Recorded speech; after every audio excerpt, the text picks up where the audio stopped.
major financial problems, credit card fraud, unconventional relationships, things like that. And he's going through this litany of issues. And I'm going, oh, okay. But the financial thing stuck in my mind. And when they found his body in February, first thing that goes through my mind, because of my background in mental health, I was a suicide. Well, of course, then the report came out undetermined, and I didn't pay much attention to it. And then all of a sudden, Linda Bowers was on TV saying, oh, we're being harassed. You know, they had to put something up there about Lafayette facts.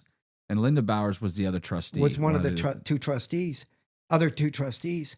And she got a noose sent to her house. And I go, Linda? And so I called her.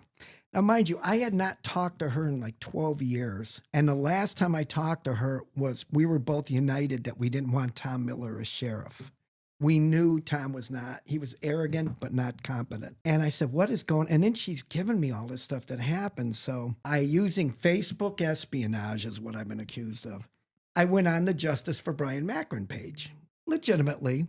And I started watching some of these comments, and my jaw was on the ground. And it's hard to shock somebody like me. And I'm looking, I go, what is this all about? And so I started to go, you know, a book would be pretty good because of social media, weaponizing social media. And of course, I got sick. I went, if you ever go in a hospital for routine back surgery, run for your frickin' life. Back surgery, blood clots almost killed me, found cancer. A year and a half after that, found cancer again. Just my opinion, run. Well, anyways, I started writing it, and it just kept going down different rabbit holes. And earlier this year, the unredacted files of the case opened up, and it was shocking, some of the things that were in it. When you say opened up, the current sheriff released them, or is it open up after so much time? My understanding is, according to the infamous police chief, is Victoria Macron herself signed off on privacy and said, let's open them all up because he wanted them. Why she did that with everything that's in there, she probably will regret that, because if there were things in there she really shouldn't have wanted public. So, right. And I grabbed onto it. I mean, there's so much I don't even know where to start. Let's talk about before this even came to an idea, though. I know people that are probably listening to this are going to be like, oh, no, just get into it. But what did you do before this? Oh, what have I been doing? Yeah, what was your career? Like, what? I was an insurance agent. I've also worked part-time as a casino dealer. Okay. Greatest job in the world. Oh, you see people at its worst, losing money and they're drinking a lot. Not a lot of fun. I'm going to tell you something. Somebody asked me, how do you win at gambling? I go, really easy. Take the money you're going to gamble, buy a mutual fund. Then you can make some money. You're not going to win. Were you a local politician as well? I was a city councilman back in the 80s. Okay. I've done a lot of things. I was active in the community for many years. The old JC's group I was active in. And because I dealt with some mental health issues 20-some years ago, I became a mental health advocate. So I learned how to do CIT programs for police departments. I gave speeches on mental health. In fact, locally, I've been to Cloverleaf High School, Buckeye High School, Brunswick I've been to. And for some reason, I think there's another one in there. I can't remember. So I've been all over speaking up until the pandemic. And the pandemic, of course, changed everything for everybody. I haven't done a program for police probably since 2019, CIT programs.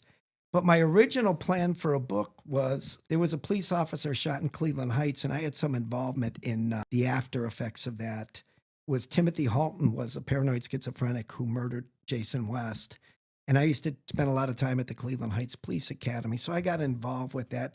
And originally I was going to do a book with the mother of the killer. She ended up going, well, she's going to go with her friend who's a doctor. So I go, okay. So it was just a timing of it where I ended up here. And then a year later, she came back and said, you still interested in that? This didn't work out. So, but I was too far along into this. I didn't want to go back. Yeah, I don't blame you. All right. So where do we want to start with this? Man, there's so much. Like, let's sit here for days. Let's start. And we have a lot of time. Yeah, I'm in no hurry. Okay, good. Let's start on two of the conspiracy theories are based around the Nexus Pipeline, which runs through, for those from not in Ohio, it runs all the way through Northeast Ohio. Actually starts down south and runs up Southern through Michigan. Ohio, I'm sorry. Goes all the way to Canada. Right. And then also at the same point in time, there was a fire levy that was up for vote. Had failed, I believe, twice before. I think Justin shared that with us. I can't remember if it was once or twice, but it did fail. And that was regards to building the new fire station correct, on the big chunk of property up the street and moving it away from that actual township area where it was that the murder took place. I don't think it had been built at that point, right? No, it hadn't been built. So start with Nexus. let's do that. Let's start with Nexus. Why was Nexus even considered as a reason for his death? People with tinfoil on their heads had to come up with something. Matt Ray, I think the son of State Representative Sharon Ray, really, and he's spending. There's a lot in my book about him for many different reasons. That's twice he's come up in our podcast now. He already messaged me once and was like, "Thanks for bringing my name up on your podcast." And I was Tell him I said hi. I don't even know who you are, bro. But now he's been mentioned twice, so now he's a guy's night. I got his picture in the book too. That's going to be in comparison to another picture, and he's not. Some of the vile comments he's made over the years is just amazing. That's the guy that approached Justin about the cameras or something like that, talking about invoices and things like that. Okay, all right. So you know, you didn't tell me that he reached out.